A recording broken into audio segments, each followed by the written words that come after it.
Today we will start our topic, that is electronegative substituents give meta products.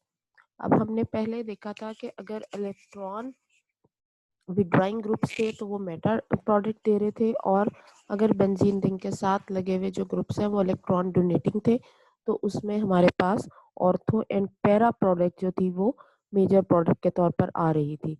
ठीक है, अगरचे उसमें भी मेटा प्रोडक्ट मिल रही थी लेकिन उसकी वेटेज या उसकी जो परसेंटेज है बहुत कम थी।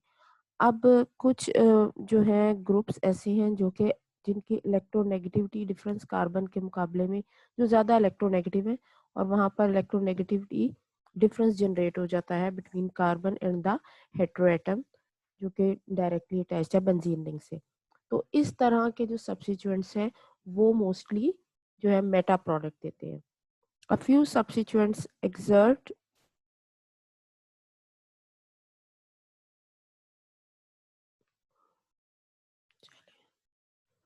एडमिट मैंने कर लिया है, कौन आया है? ओके, फ्यू सब्स्टिट्यूएंट्स कोई भी हो सकता है। अब यहाँ उन्होंने जेड से रिप्रेजेंट किया है कि वो क्या करते हैं, इलेक्ट्रिकल इफेक्ट जो है वो कॉज करते हैं ऑन बेंजीन रिंग। किस तरह? By polarization of a Z sigma bond because of the electronegativity of Z. अब जेड क्या चीज़ है? कोई भी any group which is directly attach to the benzene ring, वो क्या करेगा? इलेक्ट्रॉनिक इफेक्ट जो है वो कॉज करेगा, और इस इलेक्ट्रॉनिक इफेक्ट की वजह से जो है बेंजीन रिंग वो क्या होगा, उसकी जो एक्टिविटी है उस पर फर्क पड़ेगा। मोस्ट इम्पॉर्टेंट ग्रुप जो इसके साथ अटैच है that is the CF3, but ammonium and phosphonium also fall into the same category. अब यहाँ पर नीचे आपको अमोनियम ग्रुप जो है वो नज़र आ रहा है जो कि अटैच्ड है बेंजीन से, और अब आपको हमने पहले भी डिस्कस किया है, नाइट्रोजन और फास्फोरस एक ही ग्रुप के अंदर मौजूद है। तो जो आउटर मोस्ट कॉन्फ़िगरेशन नाइट्रोजन की है वही आपके पास फास्फोरस की है। तो नाइट्रोजन अगर अटैच्ड है डायरेक्टली बेंजीन से, तो आपको पता है कि नाइट्रोजन की जो है वो ज़्यादा है electronegativity as compare to that of benzene ring. अच्छा, फास्फोरस और कार्बन में कोई बहुत ज़्यादा डिफरेंस नहीं है, लेकिन जो है फास्फोरस जो है यहाँ पर वो भी इसके साथ अटैच्ड है, और यहाँ पर कार्बन।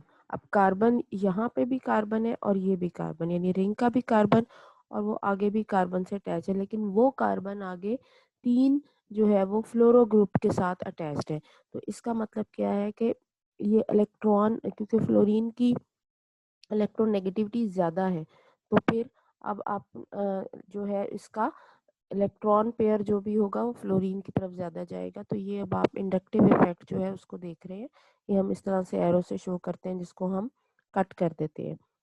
तो ओवरऑल जो है वो चार्ज जो है वो रिंग से बाहर जा रहा है, यानी इन तमाम केसेस में जो है आपके पास जो डायरेक्शन आ रही है, यहाँ पे भी आपको एरो बाहर की तरफ नज़र आ रहा है, और जो है सारा इन तमाम सिचुएशंस में जो है एरो की डायरेक्शन वो बाहर की तरफ है। अब वो कहता है कि ये इसकी वजह से ये जो बॉन्ड है ये पोलराइज्ड हो गया है, यानी बॉन्ड के अंदर क्या चीज़ इंट्रोड्यूस हो गई है, चार्ज सेपरेशन आ गई है। इधर जो है, जो आपके पास आपको पोलैरिटी जो है वो नज़र आ रही है। These groups direct the electrophiles to meta direction.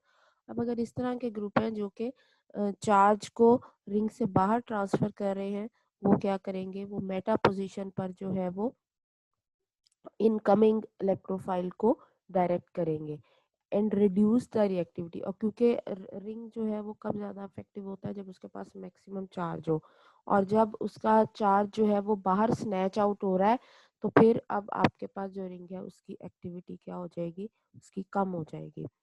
Nitration of trifluoromethyl benzene give a nearly quantitative yield of meta nitro compound. अब अगर आप ट्राइफ्लोरोमिथाइल बेंजीन, ये ट्राइफ्लोरोमिथाइल बेंजीन CF3 को कहते हैं, ठीक है।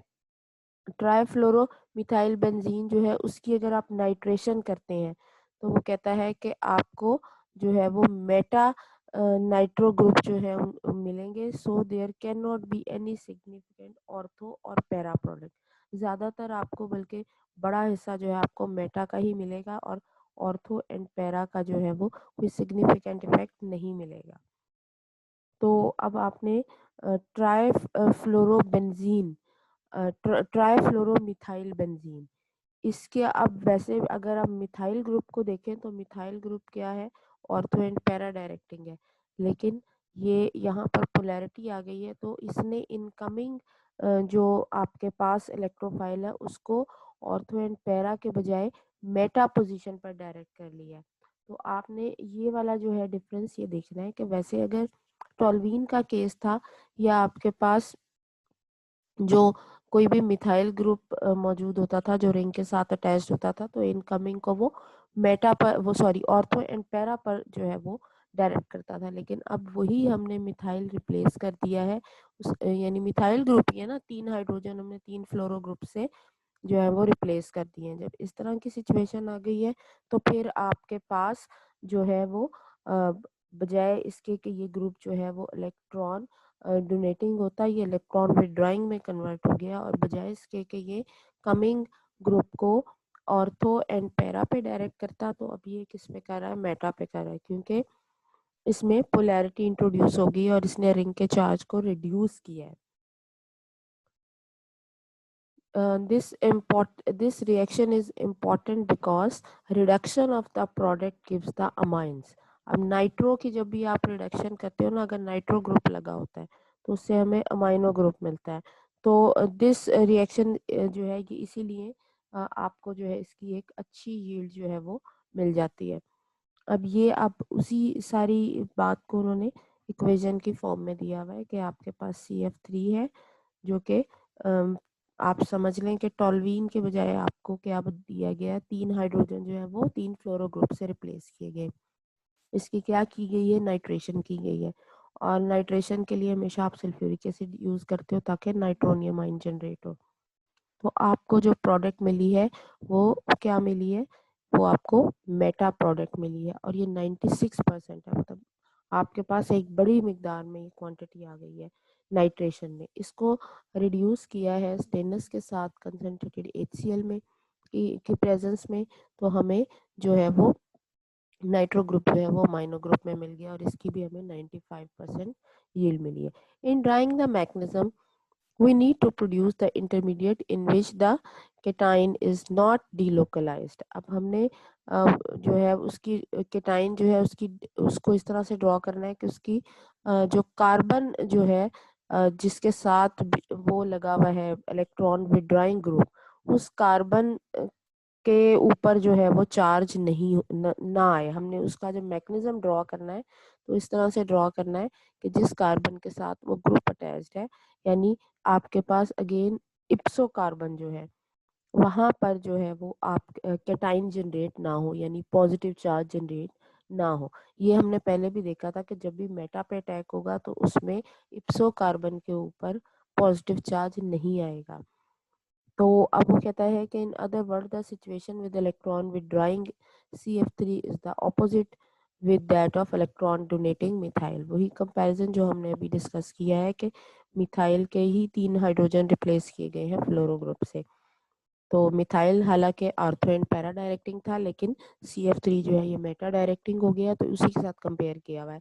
CF3 group is deactivating and Meta directing group.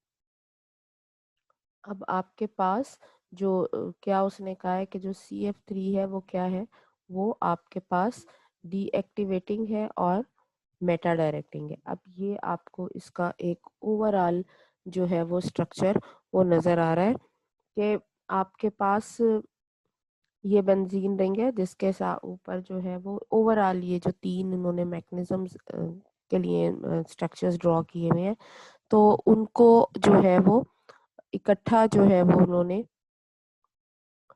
यहाँ पर कंपाइल अप करके दे दिया है। किस तरह से कि ये अब आप पहले हम इसको देख लेते हैं कि ये रिंग है, CF3 लगा हुआ है और इसके ऊपर किसका इलेक्ट्रोफाइल जो है वो कौन सा आ रहा है, वो आपके पास नाइट्रोनियम, ठीक है, नाइट्रोनियम आयन जो है अटैक करेगा पाई इलेक्ट्रॉन पे, और आपको पहले ही पता है कि हमेशा हमने एरो की direction from negative to positive रखनी है।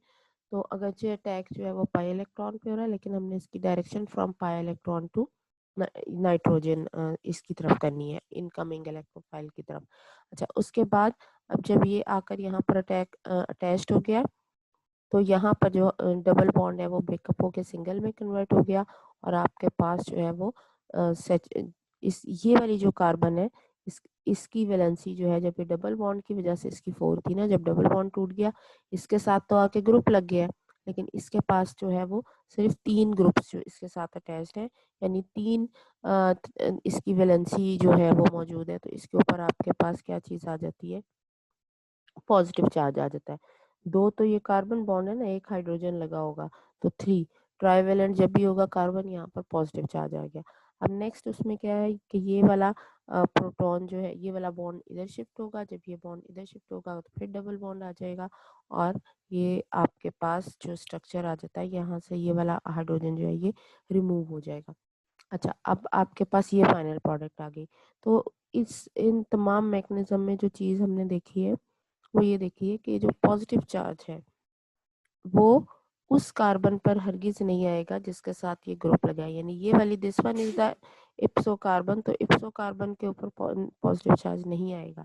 अब यहाँ पर जब पूरे स्ट्रक्चर्स उसने नहीं ड्रॉ किए, लेकिन यहाँ पर उसने ये दे दिया है कि जब ये चार्ज इस तरह से ट्रेवल करेगा तो इस पोजीशन पे आएगा, इधर और इधर, यानी आपके पास ये वाली कार्बन जो है ये पॉजिटिव चार्ज या केटाइन से महरूम है। अगर यहाँ पर पॉजिटिव चार्ज आ जाता तो ये क्या होना था, रिंग को इसने एक्स्ट्रा स्टेबिलिटी देनी थी, ये हमने प्रीवियस टॉपिक में डिस्कस किया था। ठीक है, यहाँ पर रिंग को कोई एक्स्ट्रा स्टेबिलिटी नहीं मिल रही। In the nitration of phenyl tri methyl ammonium ion, अब आपके पास क्या है, फिनाइल ट्राई मिथाइल अमोनियम, ये आपके पास अमोनियम, पहले देखें अमोनियम होता है NH4, ठीक है, तो 4 हाइड्रोजन जो है वो 4 ग्रुप से रिप्लेस हो गए, 3 इसमें मिथाइल ग्रुप्स लग गए और चौथा ये बेंजीन रिंग। नाइट्रोजन की 4 वैलेंसी है तो इसके ऊपर पॉजिटिव चार्ज होता है। अब इसका नाम देखें, फिनाइल ट्राईमिथाइल अमोनियम, फिनाइल ये ग्रुप है, ट्राईमिथाइल और ये क्या है, अमोनियम आयन है। इससे हमें 90% प्रोडक्ट जो है वो मेटा सब्स्टिट्यूएंट मिलेगी विद 10% पैरा। अब आपके पास आपने देखा था कि NH2 ग्रुप जो था वो इलेक्ट्रॉन डोनेटिंग था, ठीक है, क्योंकि उसमें जो नाइट्रोजन थी उसके ऊपर लोन पेयर मौजूद था। अब यहाँ पे लाइट नाइट्रोजन जो है वो इटसेल्फ जो है वो क्या है, इलेक्ट्रॉन डेफिशिएंट है, क्योंकि उसने 3 बॉन्ड बनाए हुए हैं और इसके ऊपर पॉजिटिव चार्ज है। अब होना तो ये चाहिए था ना कि ये ऑर्थो एंड पैरा होता अगर ये NH2 की फॉर्म में होता, लेकिन ये इसका जो डेरिवेटिव है, यहाँ पर आपके पास जो है इसके ऊपर पॉजिटिव चार्ज है, तो ये तो और इसकी और इसका इलेक्ट्रोनेगेटिविटी जो है वो इसकी ज़्यादा है नाइट्रोजन की इस कार्बन से, तो ये और चार्ज को अपनी तरफ खींचेगा, तो रिंग जो है उसको डिस्टेबलाइज करेगा और क्या देगा आपको, मेटा प्रोडक्ट। अदरवाइज आपको ऑर्थो एंड पैरा चाहिए थी प्रोडक्ट, लेकिन इन पर्टिकुलर कंडीशंस में जो है आपको ऑर्थो एंड पैरा की बजाय मेटा प्रोडक्ट मिल रही है। अब वो कहता है कि काइनेटिक स्टडीज से हमें क्या पता चलता है कि nitration proceed approximately 10⁻⁷ times more slowly than nitration of benzene. अब इसने इसकी डीएक्टिवेशन, इसने कितना रिंग को डीएक्टिवेट किया, ये हमें ऐसे भी पता चल सकता है कि अगर हम बेंजीन की नाइट्रेशन करें और अगर हम ट्राई मिथाइल अमोनियम ग्रुप अगर उसके साथ लगा हुआ है तो उसकी अगर हम नाइट्रेशन करें तो इन दोनों में क्या फ़र्क है कि बेंजीन की नाइट्रेशन जो है वो आसान होगी, जल्दी हो जाएगी, जबकि ये 10⁻⁷ टाइम्स जो है ये स्लो होगी। उसके बाद आपके पास जो है 90% इसके नतीजे में मेटा प्रोडक्ट मिलती है, और ये सब हमें उसके काइनेटिक्स से पता चलता है। Some substituents withdraw electron by conjugation, अब ये जो आपके पास सब्स्टिट्यूएंट्स हैं इन्होंने इंडक्टिवली इलेक्ट्रॉन जो है विड्रॉ किया है। अब कुछ सब्स्टिट्यूएंट्स जो है वो किस तरह से इलेक्ट्रॉन विड्रॉ करेंगे रिंग से, यानी रिंग को डीएक्टिवेट करेंगे थ्रू कॉन्जुगेशन। अब ये आप एक दफ़ा फिर से देख लो कि डिफरेंस क्या है, यहाँ पर जो ग्रुप लगे हैं उसमें कहीं पर डबल बॉन्ड नहीं था, ठीक है, यहाँ NRR ट्रिपल R आ गया, इनमें कहीं पे भी डबल बॉन्ड नहीं है, तो यहाँ कॉन्जुगेशन के थ्रू इन्होंने नहीं रिंग को डीएक्टिवेट किया, बल्कि इलेक्ट्रोनेगेटिविटी डिफरेंस की बेस पर या पोलैरिटी की बेस पर जो है इन्होंने रिंग को डीएक्टिवेट किया। लेकिन अगर ऐसे भी ग्रुप्स हैं जिसमें डबल बॉन्ड है, लाइक नाइट्रो ग्रुप है, तो ये कॉन्जुगेशन जो है उसकी बुनियाद पर रिंग को डीएक्टिवेट करेंगे। यानी इनकी जो कॉन्जुगेशन, रिंग के अंदर जो इलेक्ट्रॉन शीट है उसके साथ इनका डबल बॉन्ड जो है वो इन कॉन्जुगेशन आ जाएगा, और एज अ रिजल्ट जो इलेक्ट्रिक चार्ज है वो रिंग से बाहर ट्रेवल करेगा या बाहर शिफ्ट हो जाएगा। Aromatic nitration is important because it is convenient way of adding the amino group to the ring and because it stop। अच्छा, नाइट्रेशन क्यों उसने कहा है कि अहम है, क्योंकि इससे हम अमाइनो ग्रुप ऐड कर सकते हैं।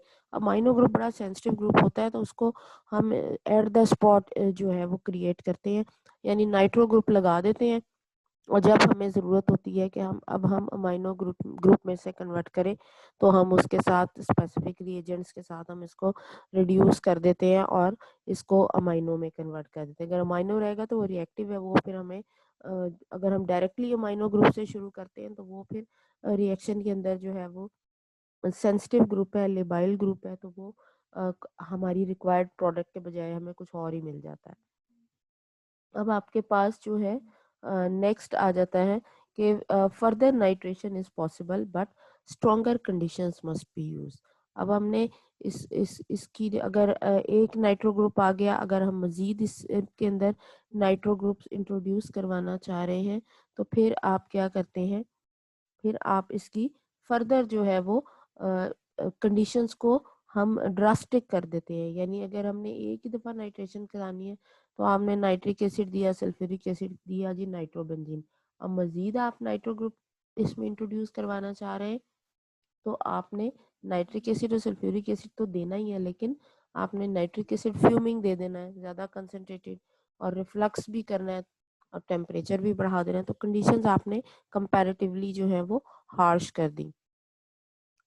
तो जो है अब नाइट्रो ग्रुप आपको पता है मेटा डायरेक्टिंग है, तो जो भी अब दूसरा नाइट्रो आएगा वो पहला उसको डायरेक्ट करेगा, यानी वो आपस में एक दूसरे से मेटा पोजीशन पर होंगे। तो the nitro group is conjugated with pi system of the benzene ring and strongly electron withdrawing, very important thing, and it withdraws electrons specifically from ortho and para position. We can use curly arrows to show this। अब ये आपको curly arrows दिखाएं कि किस तरह से। अब ये देख लें, नाइट्रो ग्रुप है, उसका डबल बॉन्ड, ये वाला बॉन्ड इधर शिफ्ट होगा और रिंग के साथ इन कॉन्जुगेशन है। ये आपको अल्टरनेटिव डबल सिंगल नजर आ रहे हैं। यहाँ पर नेगेटिव चार्ज आएगा, यहाँ दोनों नेगेटिव चार्ज आ जाएंगे। ये वाला बॉन्ड बाहर शिफ्ट किया है तो आपको नजर आ रहा है कि बाहर यहाँ पर आपके पास डबल बॉन्ड मौजूद है। और नेक्स्ट यहाँ पर ये सारी बॉन्ड शिफ्टिंग आप ओवरऑल हमने रिएक्शन को इस तरह से जो है वो समराइज करके लिख दिया। ठीक है, अब इसमें आप देख लें कि ये कार्बन जो कि नाइट्रोजन से जुड़ी हुई है या इप्सो कार्बन, यहाँ पॉजिटिव चार्ज नहीं है। The nitro group withdraws electron density from the pi system of the ring, thereby making the ring less reactive towards something wanting electron and electrophile। अब जो है क्योंकि रिंग के पास चार्ज ही कम है तो फिर इलेक्ट्रोफाइल जो है वो क्या करेगा, वो उसको कोई इतनी अट्रैक्शन नज़र नहीं आएगी, क्योंकि इलेक्ट्रोफाइल जो है उसके ऊपर पॉजिटिव चार्ज है और उसका टारगेट ये है कि वो नेगेटिव चार्ज को जो है वो अट्रैक्ट करे और उसके ऊपर अटैक करे। जब उसको नेगेटिव चार्ज ही ज़्यादा नहीं मिलेगा तो वो इतनी आसानी से या जो है वो सूटेबली अटैक नहीं करेगा, स्पेशली इन पॉइंट्स पर जहाँ पर जो है इलेक्ट्रोफाइल जो कि इलेक्ट्रॉन की तलाश में आ रहा है उसको पॉजिटिव मिल रहा है, वहाँ तो वो बिल्कुल ही नहीं आएगा वो। अब कंपैरेटिवली अब आप देखें ना, नाइट्रो के हिसाब से ये जो पॉजिटिव पॉइंट्स हैं ये ऑर्थो एंड पैरा है, यानी इलेक्ट्रोफाइल के ऊपर भी पॉजिटिव चार्ज है और उसने आकर अटैक करना है तो वो पॉजिटिव वाली जगह पे तो नहीं जाएगा क्योंकि रिपल्शन होगी सेम चार्ज की। अब उसके पास ले दे के जो पॉइंट्स बचेंगे वो क्या बचेंगे, एक ये वाला पॉइंट बचेगा और एक ये पॉइंट बचेगा। तो ये दोनों पॉइंट्स क्या हैं इस नाइट्रो के रेफरेंस से मेटा, तो कंपैरेटिवली जो है वो उसको मेटा पोजीशन ही मिलेगी अटैक करने के लिए। Other reactions go the same way. So the bromination of the nitrobenzene that gives meta-bromo-nitrobenzene in good yield. और बाकी जो रिएक्शंस हैं ब्रोमिनेशन के उसमें आपको जो है वो मेटा ब्रोमो नाइट्रोबेंजीन जो है वो प्रोडक्ट मिलती है, यानी अगर आप उसकी ब्रोमिनेशन करते हैं. The combination of bromine and iron powder provides the necessary Lewis acid. अब ये रिएक्शन हेलोजिनेशन हो रही है तो ये in the presence of Lewis acid होगी. बिल्कुल हमने पहले भी जैसे डिस्कस किया था. While the higher temperature needed for this unfavorable reaction is easily achieved as the boiling point of the nitrobenzene is over 200.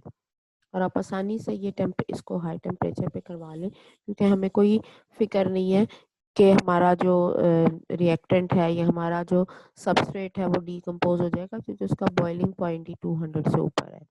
तो आपको टेम्परेचर बढ़ाने में कोई मसला नहीं. FeBr3 यूज़ करके आप इसको जो है इसकी ब्रोमिनेशन करवा देते हैं. अब ये आयरन पाउडर को कैटलिस्ट लिया है और आपके पास 74% यील्ड आती है. In drying the magnesium it is best to draw the intermediate and emphasize that the positive charge must not be delocalized on the carbon atom bearing the nitro group. ये वाली बात, इधर ना आए पॉजिटिव चार्ज इप्सो कार्बन पे.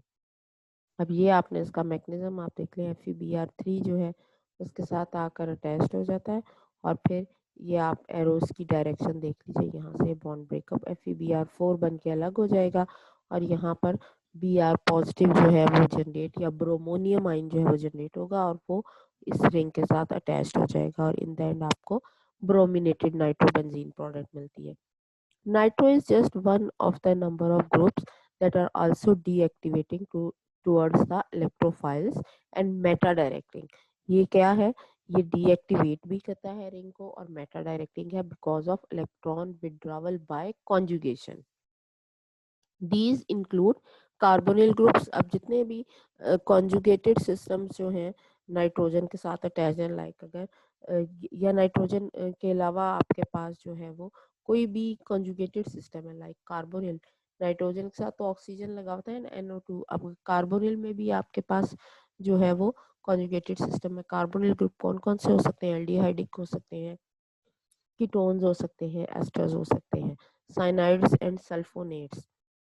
ये जो है ये भी क्या शो करते हैं and there HNMR shift confirms that they remove electron from ortho and para position.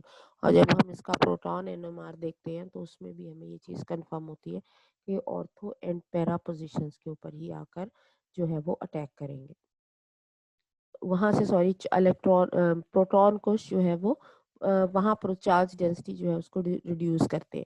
अब आपके पास ये नाइट्रोबेंजीन है, बेंजीन है, ये आपके पास नाइट्रोबेंजीन का स्ट्रक्चर दिया हुआ है. ये आपको उन्होंने जो है उसकी केमिकल शिफ्ट वैल्यूज दी हुई है. हाइड्रोजन जो भी यहाँ पर अटैच है इन तीनों कार्बन्स के साथ. बेंजल्डिहाइड है, ये भी इलेक्ट्रॉन विड्रॉइंग है. अगर आपके पास एस्टर लगा हुआ है तो भी इलेक्ट्रॉन विड्रॉइंग है. इसमें भी आप कॉन्जुगेटेड सिस्टम देख लें रिंग के साथ alternate double single. Sulfonyl group जो है सॉरी SO3 आपके पास लगा हुआ है, सल्फोनेट ग्रुप लगा हुआ है तो उसमें भी यही सिचुएशन है. और यहाँ पर नाइट्राइल ग्रुप जो अगर लगा हुआ है या सियानो ग्रुप वहाँ पर भी यही सिचुएशन है. इस सारी सिनेरियो में जो आपको मेन पॉइंट्स नोट करना है वो क्या है?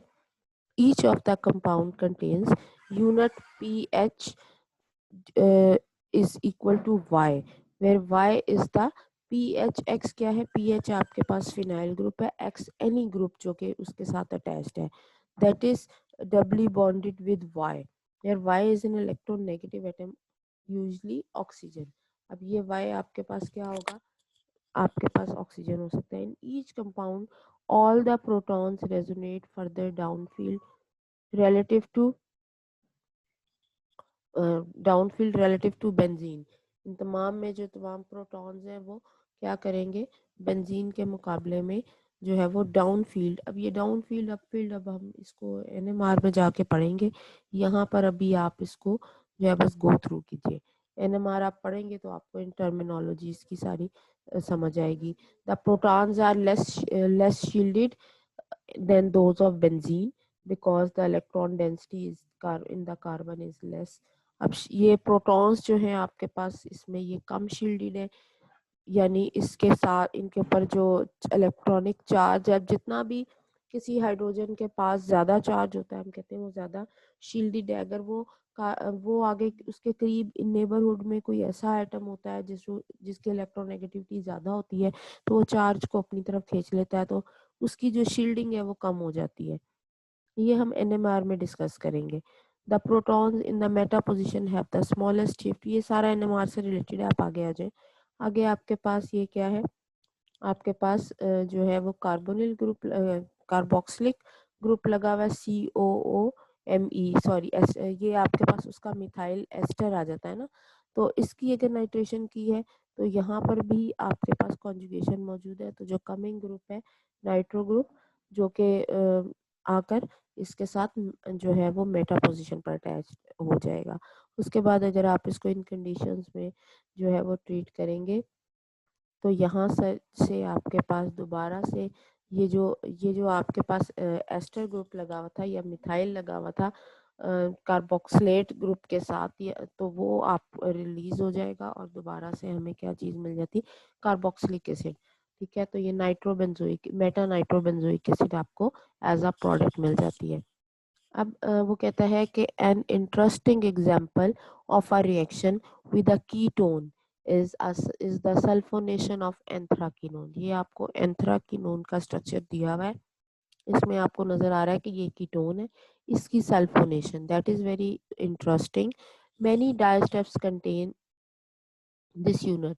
ठीक है, डाइज में ये यूनिट मौजूद होते हैं and the sulphonate group makes them soluble in water. वैसे ये पानी में हल नहीं होता क्योंकि ये आपके पास जो है वो जो है न्यूट्रल कंपाउंड है, लेकिन अगर इसके साथ सल्फोनेट ग्रुप लगा हो, सल्फोनेशन इसकी भी हुई हो, तो फिर इसके ऊपर चार्ज आ जाता है, ये सॉल्ट की फॉर्म में आ जाता है, सोडियम सॉल्ट जो है आपके पास इसका।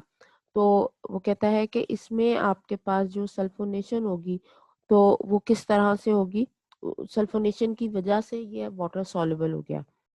अब oleum at 160 degree must be use for sulphonation. Sulphonation के लिए ओलियम चाहिए, SO3 चाहिए या H2SO7 चाहिए जिसको हम ओलियम कहते हैं। तो which goes in one of the four equivalent positions on the two benzene ring. अब इसके साथ ये कीटोनिक ग्रुप है, इसके साथ एक ये बेंजीन रिंग लगा हुआ है, एक ये बेंजीन रिंग लगा हुआ है। अब इस दोनों बेंजीन रिंग्स में ये वाली जो पोजीशन है ये आपके पास इक्विवेलेंट है। ठीक है, तो या आप इस पूरे ग्रुप को समझें कि ये एक ग्रुप लगा हुआ है बेंजीन रिंग के साथ और आपके पास इस कार्बन पे, तो ये उसके रेफरेंस से ऑर्थो कार्बन है और ये आपके पास उसके रेफरेंस से मेटा कार्बन है। तो सल्फोनेशन आपके पास इधर आ जाएगी। उसके बाद आपको सॉल्ट मिलता है। वो कहता है yield is not wonderful by the main by product by the main byproduct is unchanged and anthraquinone, showing how unreactive this compound is even under those forcing condition। अब बहुत ही इनर्ट कंपाउंड है, बहुत ज़्यादा रिएक्शन नहीं show करता और आपको yield भी जो है वो 60% ही मिली है यहाँ पर। ठीक है, तो वो कहता है कि two common water soluble dyes containing sulphonate groups. अब हम इसको अगर पानी में वैसे ये हल नहीं होता, लेकिन अगर आप इसमें इस एंथ्राकिनोन की सल्फोनेशन कर दें तो हम इसको वाटर सॉल्युबल बना सकते हैं। इसी तरह के जो और स्ट्रक्चर्स हैं उसमें आप जैसे ये आपके पास एक स्ट्रक्चर आ जाता है, ये आपके पास एंथ्रासीन का डेरिवेटिव है तो एंथ्राकिनोन है। ये आपके पास जो है नेफ्थलीन का डेरिवेटिव है और इसके साथ ये एजो ग्रुप लगा हुआ है। और आपको पता है ये सारे के सारे ये क्रोमोफोरिक ग्रुप हैं, तो क्रोमोफोरिक ग्रुप जो है वो क्या करते हैं, कलर की वजह बनते हैं। तो ये डाइज में आप देखते हैं जो जितनी भी केमिकल डाइज हैं उनके अंदर जो है क्रोमोफोरिक ग्रुप कसरत से पाए जाते हैं। तो अब ये भी एक डाई का ही उन्होंने बताया हुआ है स्ट्रक्चर। उस डाई का क्या नाम है, ब्रिलियंट स्कारलेट 4R, आ गई उसका कोडिंग दी हुई है। तो ये इसके अंदर जो क्रोमोफोरिक ग्रुप है, अब ये डाई पानी में हल नहीं होती, लेकिन इसका जो है वो क्या चीज़ बनाई हुई है, इसको इन्होंने जो है वो सल्फोनेट ग्रुप जो है वो उसके साथ अटैच किया हुआ है। ये जो रेड कलर से दिखाया गया ना, ये आपके पास डाई का स्ट्रक्चर है, और जब आपने इसको सल्फोनेट करके सल्फोनेशन इसकी कर दी है, तो ये किस में कन्वर्ट हो गया, ये वाटर सॉल्युबल उसमें कंपाउंड में कन्वर्ट हो गया, और ये उसका सोडियम सॉल्ट आपको दिया हुआ है। यहाँ पर आपको उसकी एक और जो है डाई उसका स्ट्रक्चर दिया हुआ है टार्टाजीन, और ये येलो डाई होती है, येलो कलर देती है, और ये आगे इसका कोड नंबर दिया हुआ है। तो इसको भी वाटर सॉल्युबल बनाने के लिए क्या किया गया है, इसमें सल्फोनेशन की गई है। These dyes also contain diazo group, ये जो नाइट्रोजन नाइट्रोजन डबल बॉन्ड आपको नजर आ रहे हैं इसमें, and we shall return to that soon. अब आगे बताएगा उसके बारे में और चैप्टर्स में, लेकिन ये डायज़ो ग्रुप जो है ये आपके पास असल जो है कलर की वजह बनते हैं। One group of the substituents remain and they are high slightly और they are ortho para directing but are also deactivating, these are the halogens. और ये ग्रुप्स क्या हैं आपके पास, ये ऑर्थो एंड पैरा डायरेक्टिंग है, और रिंग को they are ortho and para directing but they are also deactivating. वैसे तो ऑर्थो एंड पैरा है, लेकिन रिंग को डीएक्टिवेट कर रहे हैं, वो क्या है, हेलोजन। यानी हेलोजन के बारे में उसने आगे जाके डिटेल में बताना ही है, लेकिन पहले उसने बता दिया है कि हेलोजन जो है ना उसका हिसाब किताब थोड़ा फर्क है। यानी आप जितने भी हेलोजन है, इनकी कार्बन के साथ जब जुड़े होंगे तो इलेक्ट्रोनेगेटिविटी इनकी ज्यादा है।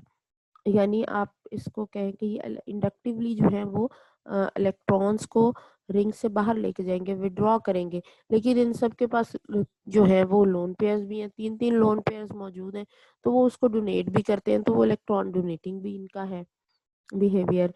तो इनका जो है ना वो थोड़ा सा दरमियान वाली सिचुएशन आ जाती है कि they are ortho and para directing but they also deactivating भी है, और वैसे ऑर्थो एंड पैरा भी है। तो डीएक्टिवेटिंग क्यों है, क्योंकि इनकी इलेक्ट्रोनेगेटिविटी ज्यादा है, ये चार्ज को बाहर ले जाते हैं रिंग से। और ऑर्थो एंड पैरा डायरेक्टिंग क्यों है, क्योंकि इनका जो लोन पेयर के साथ ये जो है इलेक्ट्रॉन डोनेटिंग के तौर पर जो है एक्ट करते हैं। तो इसका जो है स्पेशल केस है हेलोजेंस का। अब ये विड्रॉ भी करते हैं और डोनेट भी करते हैं इलेक्ट्रॉन्स को। The halogens deactivate the ring towards the electrophilic attack. Electrophilic attack की तरफ जो है रिंग्स को क्या कर रहे हैं, डीएक्टिवेट कर रहे हैं। यानी रिंग जो है उससे चार्ज बाहर भेज रहे हैं, लेकिन इनकमिंग को ऑर्थो एंड पैरा पर भी डायरेक्ट कर रहे हैं। ये वाहिद जो है हेलोजन, इन्हीं में ये सिचुएशन होती है। The only way this make sense is therefore are two opposing effects, electron donation by conjugation, conjugation के थ्रू इलेक्ट्रॉन दे रहे हैं, and electron withdrawal by induction, और इलेक्ट्रॉन विड्रॉ करें इंडक्टिवली। तो the halogens has three lone pairs, one of which may conjugate with the ring just like the phenol and aniline. However, there are two mismatching aspects to this conjugation: lone pair orbital size and electronegativity. अब यहाँ पे आप देखें ये electron donate कैसे कर रहा है, इसके पास लोन पेयर है, ये इधर देगा, और फिर जो है वो इनकमिंग इलेक्ट्रोफाइल यहाँ पर पैरा पर जो है वो उसका अटैक दिखाया है। when chloro bromo or ido is the substituent, there is a size mismatch। अब जब ये हैं तो आपके पास इनका जो साइज है उसमें फर्क है। क्लोरो का साइज जो है वो कुछ और है, ब्रोमो ग्रुप जो है उसका साइज जो है वो कुछ और है, वगैरह। तो आपके पास इसमें जो है वो पुअर ओवरलैप होता है between two P orbitals from carbon atom and P orbitals from the halogen. अब रिंग का जो कार्बन है और इनका जो टू पी जो है वो रिंग के कार्बन का ऑर्बिटल है, और P orbital from the halogen, उसका जो मैच है वो कोई बहुत ज़्यादा नहीं आता, 3p for chlorine and 4p for bromine.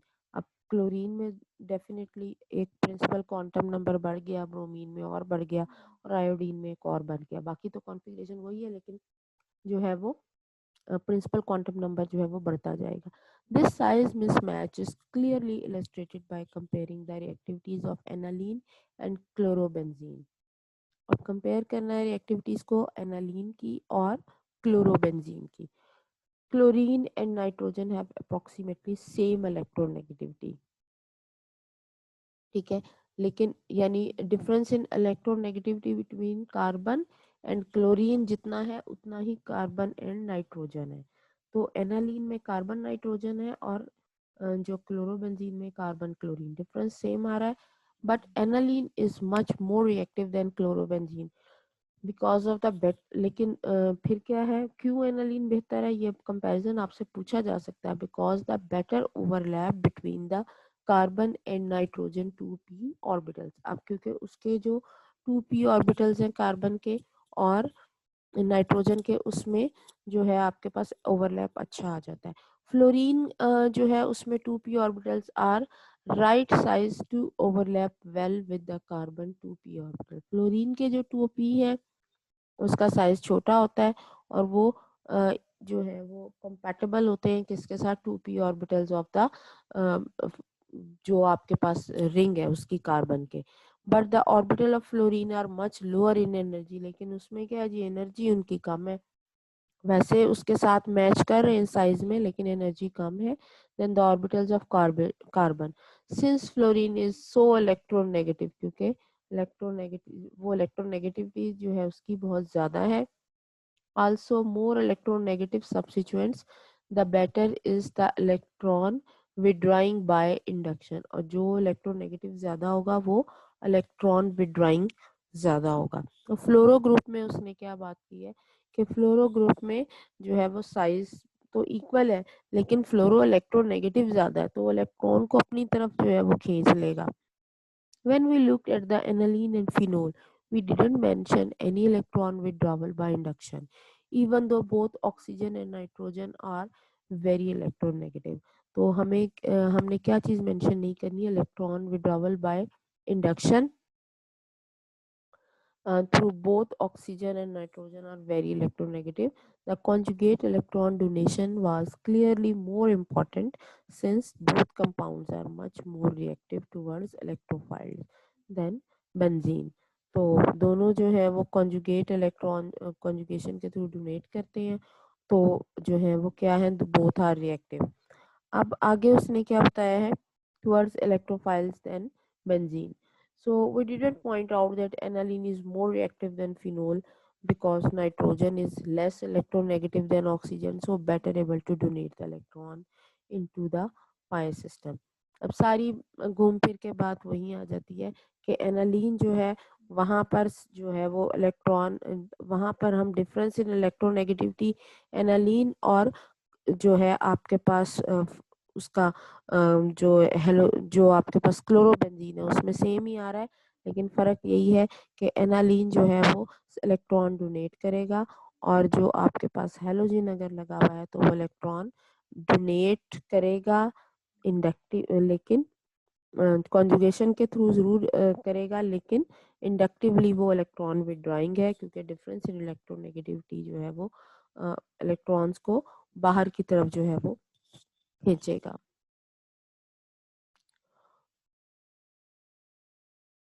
अच्छा, phenol, we did point out that aniline is more reactive than phenol because nitrogen is less electronegative than oxygen, so better able to donate electron into the pi system. अब phenol और aniline को अगर compare करें तो अब वो क्या कहता है कि एनालीन जो है वो ज़्यादा रिएक्टिव है क्योंकि नाइट्रोजन जो है उसका कम इलेक्ट्रोनेगेटिव है ऑक्सीजन के मुकाबले में. तो फिर वो ज़्यादा नहीं अपनी तरफ खींचेगा इलेक्ट्रॉन को बल्कि टू सम एक्सटेंट वो क्या करेगा, वो देगा, डोनेट करेगा. तो उसके बाद फ्लोरोबेंजीन. फ्लोरोबेंजीन में उसने क्या कहा है कि अगर फ्लोरोबेंजीन को हम देखें तो any conjugation of lone pair on fluorine with pi system would increase the electron density at ortho and para position. Both effects favor the para position. अब ये सारा वही आपने जो ऊपर अभी ये जो किया है ना कि ये जो x है, x की जगह फ्लोरीन लगा के यही तीन स्ट्रक्चर जो है वो किस तरह से जो है वो ऑर्थो एंड पैरा पे चार्ज डेंसिटी इंक्रीज करे, वही बात यहाँ पर बताई हुई है। उसके बाद आपके पास आ जाता है कि ये हो गया, ठीक है। उसके बाद sometimes fluorobenzene is more reactive in para position than benzene, para पे जो है वो ज़्यादा रिएक्टिव हो जाती है। तो उसके बाद in all the cases fluorobenzene is significantly more reactive than other halobenzenes, और appreciate that this is rather surprising conclusion but evidence supported. Data for the rate and the product of the nitration of halobenzene show these opposing effects clearly.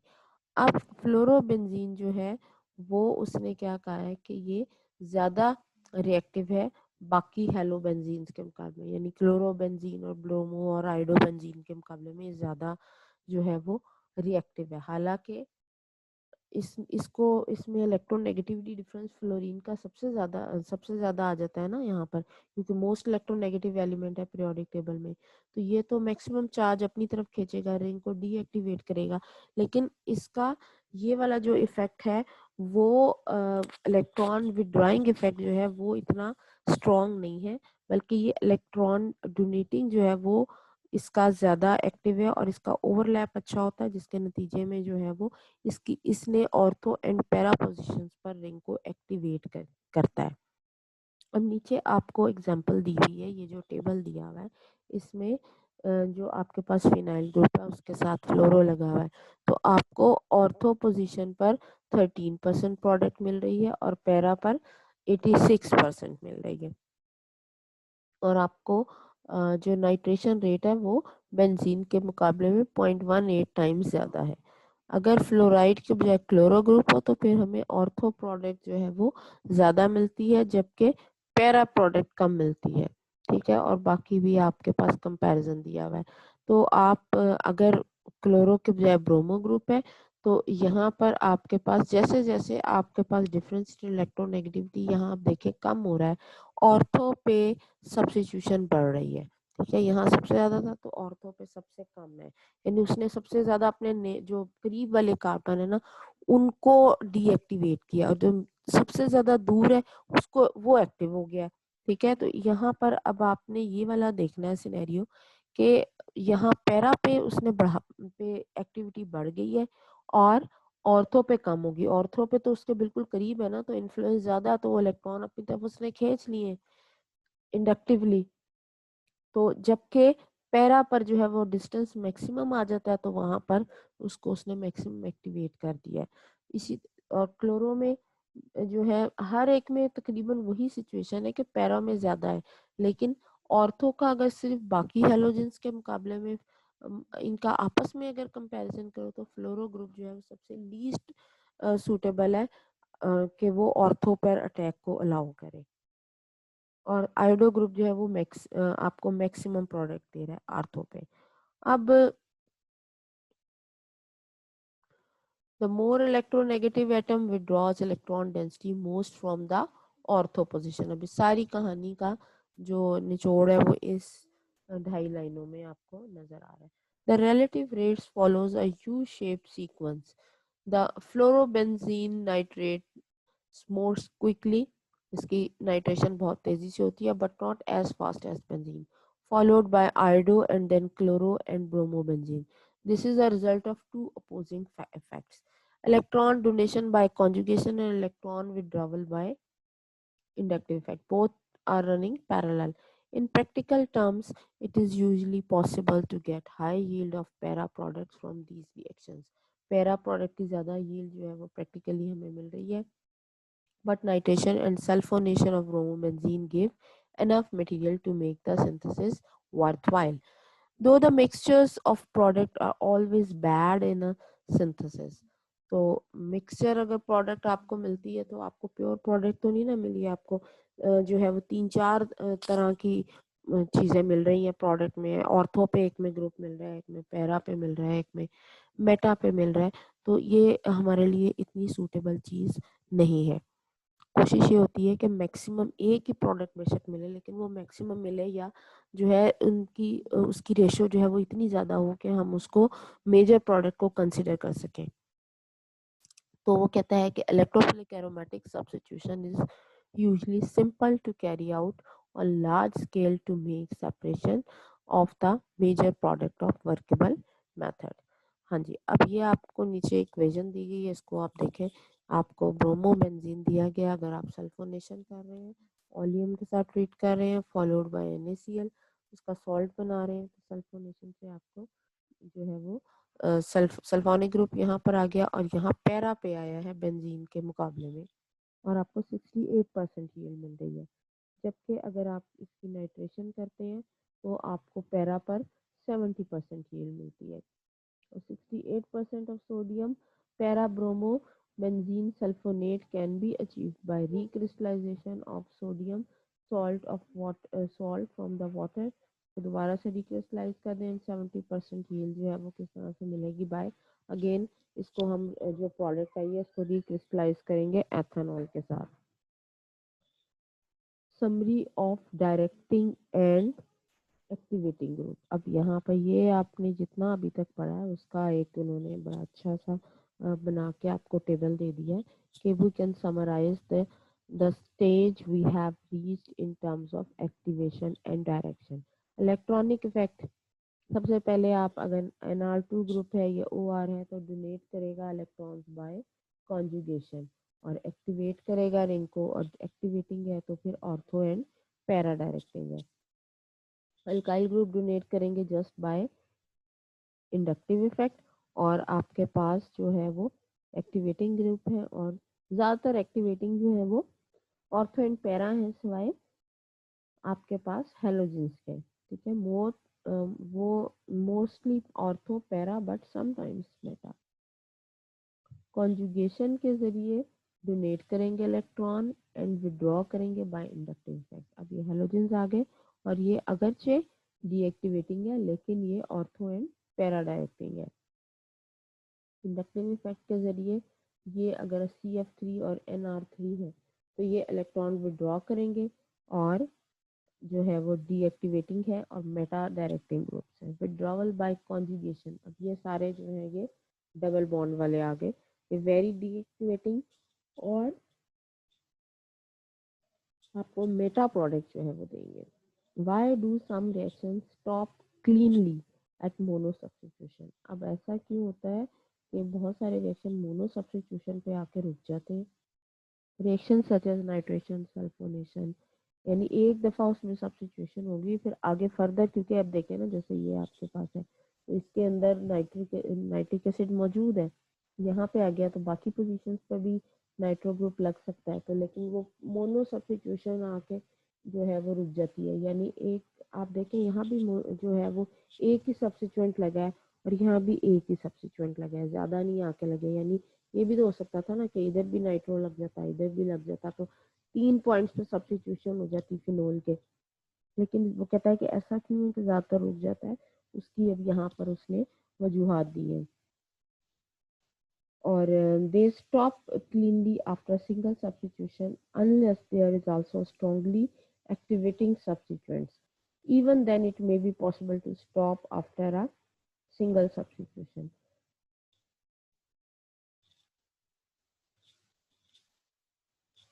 Nitration of phenol is difficult to control because the OH group is very activating, and because concentrated nitric acid oxidizes phenol. The solution to this is to use the dilute nitric acid. अब आप वो कहता है कि अगर आप phenol जो है उसकी नाइट्रेशन कर रहे हैं तो OH ग्रुप तो बहुत ज़्यादा एक्टिवेटिंग है, और जो आपके पास नाइट्रिक एसिड है वो फिनोल को ऑक्सीडाइज कर देगा। तो इससे बचने के लिए हम नाइट्रिक एसिड कंसनट्रेटेड यूज़ नहीं करते, उसके लिए हम डाइल्यूट नाइट्रिक एसिड यूज़ करते हैं। The concentration of nitronium will be small, but that does not matter with such a reactive benzene ring. कहता है कि कंसंट्रेशन जो है नाइट्रो ग्रुप की वो बेशक कम है, लेकिन ये जो है इतनी भी कम नहीं है कि बेंजीन रिएक्टिव को रिएक्टिव ना कर सके। हाँ जी, अब यहाँ पर डाइल्यूट नाइट्रिक एसिड के साथ ट्रीट किया आपको, ऑर्थो पे 36% मिल गया और ये पैरा। और ये जो कल भी हमने डिस्कस किया था कि ये इंटरनली हाइड्रोजन बॉन्ड है, ठीक है। अब आपको इस वजह से ऑर्थो प्रोडक्ट ज़्यादा मिलती है, अदरवाइज स्टीरिक फैक्टर है, ये पैरा पे आपको ग्रुप जो है वो ज़्यादा सूटेबल है, ठीक है, कि ये नाइट्रो ग्रुप जो है ये पैरा पोजिशन पर ज़्यादा स्टेरिकली लेस हिंडर्ड है, लेकिन ये यहाँ इंटरनली जो हाइड्रोजन बॉन्डिंग हो जाती है ना, जिसकी वजह से ये यहाँ पर आकर अटैच होता है, स्टेबल हो जाता है स्ट्रक्चर। तो आप ये हमने कल भी जो टॉपिक्स किए थे उसमें ये चीज़ डिस्कस की थी। स्ट्रॉन्ग जो आपके पास इंटरमोलेकुलर हाइड्रोजन बॉन्ड है that is reduce the availability of OH। अब OH अवेलेबल ही नहीं है for intermolecular hydrogen bond, so the ortho compound has a lower boiling point. अच्छा, अब इस ये इंटरनल हाइड्रोजन बॉन्डिंग जो है वो क्या करती है, उसका बॉइलिंग पॉइंट भी लोअर कर देती है। The remaining para nitro phenol is used in manufacture of the pain killer. कौन सी पेन किलर? पैरासीटामोल। पैरानाइट्रोफिनोल जो है पैरासीटामोल में यूज हो रहा है। आगे आपको दिया हुआ है कि इसकी जो नाइट्रो ग्रुप है इसकी रिडक्शन की गई है, एस्टिक एसिड है और उसको hydrogen in the presence of platinum, तो ये नाइट्रो ग्रुप जो है ये किसमें कन्वर्ट हो गया है? अमाइनो ग्रुप में, इन द प्रेजेंस ऑफ, ये आपके पास क्या चीज़ है, ये आपके पास जो है वो एसिटाइल ग्रुप है, एस्टिक एनहाइड्राइड में से आ रहा है। तो इस यहाँ पर क्या की गई है, आपको जो है एसिटाइलेशन की गई है NH2 ग्रुप की इसके साथ, एसिटाइल के साथ, तो ये पैरा एसिटाइल अमाइनोफिनोल, तो इसका दूसरा नाम क्या है? पैरासीटामोल, पैरा एसिटाइल अमाइनोफिनोल, ठीक है। तो आपने एस्प्रिन की भी की हुई है सिंथेसिस, उसमें भी आपने एसिटाइलेशन की है, लेकिन यहाँ पर आपको पैरासीटामोल जो है उसकी सिंथेसिस का बताया जा रहा है। Weakly electron withdrawing substituents like halogens can be added once. आप वीकली इलेक्ट्रॉन विड्रॉइंग सब्स्टिट्यूएंट्स को आप एक दफा ऐड कर सकते हो, but multiple substitution is common with strongly activating group. अब जो कम एक्टिवेटिंग ग्रुप है वो एक ही सब्स्टिट्यूशन की प्रोडक्ट देंगे, लेकिन ज़्यादा अगर आपके पास एक्टिवेटिंग ग्रुप्स मौजूद हैं तो वो आपको जो है वो मल्टीपल सब्स्टिट्यूशन प्रोडक्ट्स देंगे, यानी ऑर्थो पे भी और दोनों ऑर्थो पे अटैक हो जाएगा, पैरा पे भी हो जाएगा, एक के अंदर ही जो है वो 3 सब्स्टिट्यूएंट्स आ जाएंगे। When electron donating substituents are added, multiple substitution is always a threat. अब अगर इलेक्ट्रॉन डोनेटिंग सब्स्टिट्यूएंट्स आपने रिंग के साथ लगा दिए तो वो रिंग को इतना एक्टिवेट कर देते हैं कि वो हर तमाम दोनों के दोनों ऑर्थो और पैरा पे जो है वो प्रोडक्ट दे देता है आपको। तो ये हमें इस तरह का मिक्सचर नहीं चाहिए, हमें प्योर प्रोडक्ट चाहिए, क्योंकि उस तरह की जो प्रोडक्ट है उसको सेपरेट करने में भी हमें खासे जो है वो मसले मसाइल का हल करना पड़ता है। तो स्पेशली फार्मास्यूटिकल इंडस्ट्री में जो है वो हमारी क्या कोशिश है, ये वैसे भी केमिकल इंडस्ट्री में, कि आपको प्योर प्रोडक्ट मिले और वो आप इस तरह के रिएक्शन को डिज़ाइन करें ताकि वो मल्टीपल प्रोडक्ट्स ना आपको मिले, क्योंकि उसकी आइसोलेशन का खर्चा और फिर उसको उसकी प्योरिटी इश्यूज वगैरह जो है उनको एड्रेस ना करना पड़े।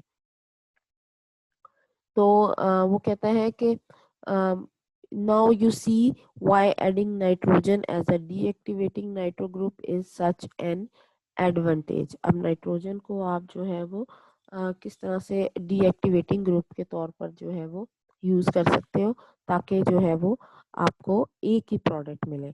The only reaction of this kind where multiple substitution is a genuine problem are likely to be Friedel Crafts alkylation. वहाँ पर ये मसला है, preparation of diaphenyl methane from benzene and benzyl chloride is a fine reaction, but the product has two benzene rings, each more reactive than the benzene itself. 50% yield जो है वो आपको किससे मिलेगी? वो हमें large excess of benzene to ensure that it completely successfully react with the product. आगे आप इसका रिएक्शन देखिए, बेंजीन है, बेंजीन की आपने क्या की है, AlCl3 लुइस एसिड के साथ जो है उसको हेलोजिनेशन करनी है ना आपने, जब भी आप लुइस एसिड यूज करते हो। तो अब यहाँ पर आपने उसकी क्या की है, उसकी यहाँ बेंजीन के साथ जो है वो आपके पास इथाइल क्लोराइड लगा हुआ है और जो है आपके पास जो है वो अल्काइल क्लोराइड ग्रुप लगा हुआ है और उसको आपने हेलोजिनेट करने के लिए AlCl3 से किया, तो AlCl4 बन के अलग हो जाता है और यहाँ से बॉन्ड टूट गया। अब आपको जो यहाँ से जो है वो बॉन्ड ब्रेकअप हो जाता है और आपके पास वो कहता है reagent has one unactivated benzene ring. और अगर आपके पास एक अनएक्टिवेटेड क्यों है ये बेंजीन रिंग, इसके साथ कोई भी सब्स्टिट्यूएंट नहीं लगा, तो बेंजीन तो बड़ा स्टेबल है, उसके साथ कोई ग्रुप लगता है तो ये इसको एक्टिव बनाता है। उसको पहले हम एक्टिव बनाने के लिए जो है वो इससे यहाँ से आपके पास जो है यहाँ से क्लोरो ग्रुप निकल गया और आपको ये यहाँ तक ये जो स्ट्रक्चर मिलता है और इसको आप बेंजीन के साथ इस वाले को रिएक्ट करवाते हो तो आपको ये इस तरह से फ्यूज करके प्रोडक्ट मिल रही है और product has to activated benzene ring. अब ये दो बेंजीन रिंग अलग अलग नहीं है, इसके साथ भी ये एक ग्रुप लगा हुआ है अल्काइल ग्रुप और इसके साथ भी, तो ये दोनों को क्या कर दिया है इस रिएक्शन में एक्टिवेट कर दिया है, यानी अकेला बेंजीन रिंग। इस सारी बात का ये जो ऊपर पूरा पैराग्राफ है यही मतलब है कि अगर आपके पास अकेला बेंजीन है तो वो रिएक्टिव नहीं है, उसकी रिएक्टिविटी कम है, उसको रिएक्टिव बनाने के लिए उसके साथ कोई ना कोई ग्रुप लगाना पड़ता है और यहाँ पर जो बायसाइक्लिक स्ट्रक्चर्स हैं उसमें ये मसला किस तरह एड्रेस किया गया ये इक्वेशन उसको शो कर रही है। We also have drawn the substitution at the benzylic center as an SN2 reaction। ठीक है, बेंजिलिक सेंटर ये आपके पास आ गया, यहाँ पर जो सब्स्टिट्यूशन है उसको हम कंटिन्यू करवाते हैं as it would normally be with the primary alkyl halide के जरिए, though it could be SN1 in this case and benzylic cation is stable। Benzylic cation कैसे होगा, ये यहाँ पे आप यहाँ से जो बॉन्ड अगर ब्रेकअप होगा यहाँ पर जो पॉजिटिव चार्ज आ जाएगा वो आपके पास बेंजिलिक केटाइन है। Friedel Crafts alkylation work well with the relatively stable cations और टर्शियरी केटाइंस आपको पता है सबसे ज्यादा स्टेबल होते हैं, tertiary carbocation then secondary and then primary. The cation can be generated in number of ways such as protonation of alkene, आगे acid catalyse, ये आपको आगे दिया हुआ इन्होंने, ये इसको मैकेनिज्म को देखते हैं। ये आपके पास क्या चीज़ है, आपके पास जो है वो अल्काइल हैलाइड है, ये किसके ऊपर किसके साथ AlCl3 लुईस एसिड के साथ रिएक्शन है तो आपके पास AlCl4 बन जाएगा और ये आपके पास कार्बोकेटाइन बन जाएगा और ये हाईली स्टेबल कार्बोकेटाइन है, इसलिए इसको हम कहते हैं, ये टर्शरी कार्बोकेटाइन है तो इसका मतलब है कि ये हाईली स्टेबल कार्बोकेटाइन है। Two or more substituents may cooperate और compete। अब एक से ज़्यादा अगर सब्सिट्यूएंट्स लगे हुए हैं और एक सब्सिट्यूएंट जो है वो ऑर्थो एंड पैरा डायरेक्टिंग है और दूसरा जो है वो कोई और तरह की रिएक्टिविटी शो कर रहा है तो उनको हम किस तरह से देखेंगे, तो इसमें आपके पास वो कहता है कि इन सब some cases the substituents both direct to the same position as in the synthesis of bromoxynil and ioxynil। ठीक है, इन दो ये नीचे आपको स्ट्रक्चर्स दिए हुए हैं, इनमें उसमें क्या है कि दोनों जो सब्स्टिट्यूएंट्स अटैच्ड है बेंजीन से उनकी ओरिएंटेशन सेम है, यानी वो इनकमिंग ग्रुप को सेम पॉइंट पर ही जो है वो डायरेक्ट कर रहे हैं। तो इस तरह के जो आपके पास हैं स्ट्रक्चर्स उनमें used in the spring cereals to control the weeds। ठीक है, टू अदर ये इसकी एप्लीकेशन दी हुई के कहाँ पे यूज होते हैं, they are both synthesised from para hydroxy benzaldehyde by halogenation. ये हम इसका इक्वेशन देख लेते हैं। अब आपके पास OH ग्रुप है और यहाँ पर एल्डिहाइड ग्रुप लगा हुआ है। अब OH ग्रुप जो है वो ortho and para directing group है। ठीक है, तो इनकमिंग को उसने ऑर्थो पे और पैरा पे डायरेक्ट, पैरा तो ऑलरेडी ऑक्युपाइड है। अच्छा, अब ये जो ग्रुप है ये क्या है, एल्डिहाइड। एल्डिहाइड क्या है, मेटा डायरेक्टिंग, तो इसने इनकमिंग को जो है वो मेटा पोजीशन पर डायरेक्ट करना है, यानी आप इसको ऐसे समझो कि इसके लिए जो है ऑर्थो एंड पैरा डायरेक्टिंग यहाँ पर अटैक हो जाना चाहिए OH के रेफरेंस से। ठीक है, यहाँ पर, और ये आपके पास क्या है, ये आपका पास M डायरेक्टिंग ग्रुप है और M डायरेक्टिंग ग्रुप जो है उसको इनकमिंग को कहाँ पर करना चाहिए, उसको भी जो है वो उसको मेटा पे करना चाहिए ना, तो इसके हिसाब से मेटा पोजीशन कौन सी बनती है, ये वाली बनती है। तो ये वाला भी इनकमिंग, OH भी इनकमिंग को इन 2 पॉइंट्स पर डायरेक्ट कर रहा है, और ये एल्डिहाइड भी इनकमिंग को इन्हीं 2 पॉइंट्स पर डायरेक्ट कर रहा है। तो आपको जो प्रोडक्ट है वो यहाँ पर ही हेलोजिनेटेड प्रोडक्ट मिलेगी। अब आगे इसको क्या किया, अमोनियम हाइड्रोक्साइड से करके इसको जो है वो ऑक्साइन में कन्वर्ट कर दिया गया है, और फिर इसको P2O5 के जरिए जो है वो इसको इस नाइट्राइल ग्रुप में जो है वो कन्वर्ट किया गया है। The reaction with NH2OH is the formation of oxime from aldehyde and hydroxylamine। और ये कहाँ पर है, हाइड्रोक्सिलमीन और ऑक्साइम बनाने में, अभी ऊपर हमने देख लिया है कि किस तरह से यूज हो रहा है। और P2O5 कहाँ पर यूज होता है, डिहाइड्रेशन के लिए। पानी निकल गया ना, अब यहाँ पर देखो P2O5 यूज किया तो रिमूवल ऑफ वाटर हुआ है, और आपको जो है ये प्रोडक्ट मिलती है। आगे वो कहते हैं other cases substituents compete by directing to different positions. अब दूसरा केस क्या है, अब यहाँ पर तो इनका कोई कंपटीशन नहीं था, ये इनकमिंग को इसी पॉइंट पर जो है वो डायरेक्ट कर रहे थे, लेकिन बास केसेस ऐसे हैं जहाँ पर कंपटीशन है। लाइक यहाँ पर आप देखिए OH ग्रुप, ये अब क्या है, ये ऑर्थो एंड पैरा डायरेक्टिंग है, इसके हिसाब से इनकमिंग को इधर आना चाहिए और इधर आना चाहिए, और यहाँ पर ऑलरेडी लिखा, और ये भी ऑर्थो एंड पैरा डायरेक्टिंग है, इसके हिसाब से इनकमिंग को इधर आना चाहिए। इसको मैं दूसरे कलर से शो कर देती हूँ। हाँ जी, इसके हिसाब से जो इनकमिंग है उसको इस पोजीशन पर आना चाहिए, ऑर्थो इसके हिसाब से ये बनता है, और इसके इधर से भी ये बनता है, पैरा ऑलरेडी इसकी ऑक्युपाइड है। तो अब यहाँ पर जो है वो क्या होगा, कंपटीशन है कि इनकमिंग ग्रुप जो है उसको मुख्तलिफ जगहों पर जो है वो डायरेक्ट किया जा रहा है। अब यहाँ के केसेस में क्या होगा कि OH groups each direct ortho themselves. The OH group is much more powerfully directing। अब इन दोनों में से जो स्ट्रॉन्ग होगा उसकी बात मानी जाएगी, उसकी जो है वो हिसाब से जो है इनकमिंग ग्रुप वो आकर अटैच्ड होगा। तो OH और मिथाइल में डेफिनेटली OH स्ट्रॉन्ग है, मिथाइल तो डोनेट जो है वो इतना स्ट्रॉन्ग जो है वो नहीं है ग्रुप आपके पास, तो OH ग्रुप जो है उसकी जो है बात मानी जाएगी। OH group more powerfully directing than methyl group because it provides extra pair of electron. Lone pair दे रहा ना, मिथाइल में कार्बन के पास तो कोई लोन पेयर नहीं है देने के लिए, सो इट विंस, तो वो जीत जाता है। And direct the electrophile ortho to itself, उसको अपने हिसाब से ऑर्थो पे डायरेक्ट कर देता है। The tertiary butyl cation can be made from the alkene और tertiary butanol with protic acid to form tertiary butyl chloride with AlCl3। आगे नीचे आप देख लीजिए कि ये जो उन्होंने रिएक्शन बताया वो किस तरह से है।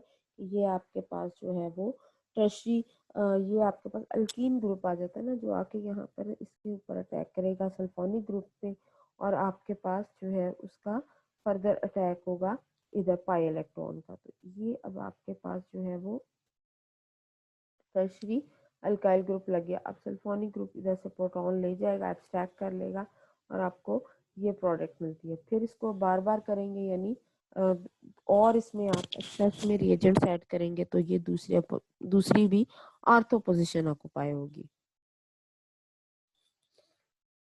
अच्छा, इसको हम BHT कहते हैं, और BHT आपके पास है, और ये सपोज BHT, ये रॉन्ग उसका स्ट्रक्चर है, यहाँ पर आकर अल्काइल ग्रुप नहीं लगता बल्कि यहाँ पर लगता है।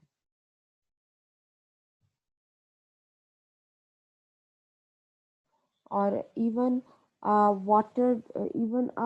Water down activating group like amide अगर लगा हुआ है तो फिर क्या, which provide extra pair of electron will win over deactivating group और activating the alkyl group. Domination of this amide ortho हो जाएगी but meta to the methyl group. अब यहाँ पर जो एमाइड ग्रुप है वो असल में आपके पास अब यहाँ जो है ये क्या आ जाता है, एमाइड ग्रुप है, एमाइड ग्रुप जो है वो और मेटा डायरेक्टिंग है ना, अमाइनो जो है वो आपके पास उधर आ जाता है,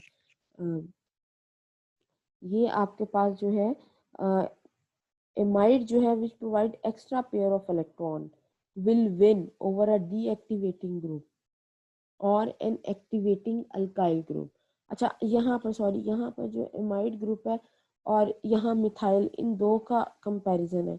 वो कहता है ये मिथाइल ग्रुप जो है क्योंकि ये एक्स्ट्रा इलेक्ट्रॉन दे रहा है। फिर मिथाइल के साथ मसला ये है कि उसके पास कार्बन के पास लोन पेयर ऑफ इलेक्ट्रॉन तो है ही नहीं जो वो डोनेट कर सके, तो यहाँ पे क्योंकि दे रहा है तो ये विन कर जाएगा। तो ब्रोमिनेशन अगर इसकी जो होगी वो फिर इसके इसके हिसाब से होगी। तो इसके ये ortho ortho and para directing है, तो इसके हिसाब से ऑर्थो पोजीशन पर ब्रोमिनेशन है। तो वो कहता है कि जो स्ट्रॉन्ग ग्रुप होगा वो विन कर जाएगा। अब यहाँ पर वही है, मेन नाइट्रेशन प्रोडक्ट आपको जो है वो क्या मिल रही है, मेन नाइट्रेशन प्रोडक्ट। अब ये आपके पास एल्डिहाइड ग्रुप यहाँ पर लगा हुआ है। एल्डिहाइड ग्रुप क्या है, ऑर्थो ये सॉरी आपके पास मेटा डायरेक्टिंग है, और मिथॉक्सी ग्रुप और ये दोनों जो है ऑर्थो एंड पैरा है। तो अब यहाँ पर उसने क्या कहा, the green methoxy group directs here. अब जो मिथॉक्सी, ये जो दो मिथॉक्सी ग्रुप लगे हुए हैं इस रिंग के साथ, ये ग्रीन वाला जो है ये इनकमिंग को अपने ऑर्थो पर और पैरा पर डायरेक्ट कर रहा है। ठीक है, ये इसके हिसाब से ऑर्थो पोजीशन है और ये इसके हिसाब से इस मिथॉक्सी के हिसाब से पैरा पोजीशन है। और ये वाला जो मिथॉक्सी ग्रुप है ये क्या कर रहा है, ये भी ऑर्थो एंड पैरा डायरेक्टिंग है। तो इसमें ये ऑर्थो पोजीशन है और आपके पास पैरा पोजीशन इसके हिसाब से तो ऑक्युपाइड है, तो ऑर्थो पे इधर डायरेक्ट कर रहा है। तो फिर इनकमिंग ग्रुप किधर आकर अटैच्ड होगा। अब आपके पास जो मेन नाइट्रेशन की प्रोडक्ट मिलेगी। अब यहाँ पर उसने बताया ये है कि ये दोनों मिथॉक्सी ग्रुप जो है ना, ये आपस में कंपटीशन स्टार्ट हो गया। इसने भी इनकमिंग को डायरेक्ट अपने हिसाब से करना है, इसने अपने हिसाब से करना है। तो आपको जो मेन प्रोडक्ट मिल रही है वो यहाँ पर आपको नाइट्रेशन की प्रोडक्ट मिलेगी। ये उसकी वजह क्या हो सकती है। अब ये जो मिथॉक्सी ग्रुप है इसके हिसाब से पैरा पोजीशन है, और यहाँ पे भी हो सकता है कि आपके पास जो है वो इंटरनली कोई साइक्लाइजेशन हो जाए। तो these methoxy group direct ortho and para and aldehyde direct the meta। अब वो कहता है despite the fact that aldehyde group withdraws electron density from position 2 and 6 and still the position for nitration। अब जो aldehyde group है वो electron withdrawing है और ये दोनों डोनेटिंग ग्रुप है। ये विड्रॉ करेगा तो इनकमिंग को मेटा पे करेगा, इधर वाला मेटा इसका ऑक्युपाइड है। The activating methoxy group dominate electronically and the choice is really between C2, 5 and 6. Now consider the steric factor. The OMe group blocks the position ortho to them more than the carbonyl does because the reaction C2 to C5 would need 3 adjacent substitutions. That's why substitution occur at position 6। अब उसने क्या कहा है कि अब यहाँ पर जो बड़ा ज़बरदस्त किस्म का मुकाबला है, लेकिन इस पॉइंट ये पॉइंट भी अवेलेबल है। अच्छा, इनमें से ये तो डीएक्टिवेट कर रहा रिंग को, इसने इनकमिंग को अपनी मेटा पे किया। एक मेटा पोजीशन ये ऑक्युपाइड है, यहाँ नहीं हो सकता, यहाँ पर हो सकता है, इसकी वजह से, कार्बोनिल की वजह से इनकमिंग। तो इसके पास दो वोट आ जाते हैं, मिथॉक्सी की वजह से जो है वो भी इस मिथॉक्सी की वजह से, रेड की वजह से इधर आना चाहिए ग्रुप, और इस कार्बोनिल की वजह से इधर आना चाहिए।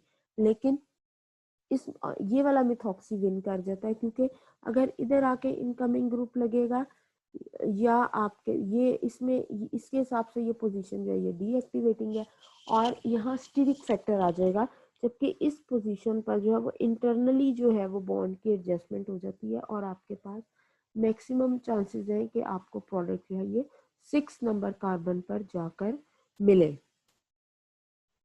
अब आगे जाके आ जाता है आपके पास रिव्यू। ये हम इंशाल्लाह जो है वो कमिंग लेक्चर में करके तो इसको वाइंड अप कर देंगे।